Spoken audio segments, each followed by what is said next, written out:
ऐसा कदम उठाने जा रहे हैं जो दुनिया की किसी भी सरकार ने नहीं उठाया हुआ, और यह काम सिर्फ कांग्रेस पार्टी कर सकती है। हमने निर्णय ले लिया है कि हिंदुस्तान के हर गरीब व्यक्ति को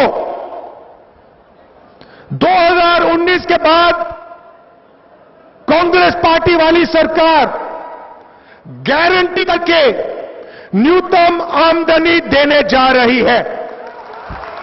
इसका मतलब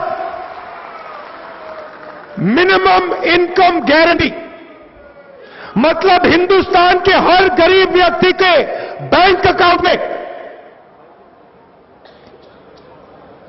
कम से कम न्यूनतम आमदनी हिंदुस्तान की सरकार देने जा रही है। मतलब हिंदुस्तान में ना कोई भूखा रहेगा, ना कोई गरीब रहेगा। और ये हम छत्तीसगढ़ में करेंगे, मध्य प्रदेश, राजस्थान, हर प्रदेश में करेंगे। हम दो हिंदुस्तान नहीं चाहते हैं, एक हिंदुस्तान होगा, और उस हिंदुस्तान में हर गरीब व्यक्ति को मिनिमम इनकम देने का काम कांग्रेस पार्टी की सरकार करेगी।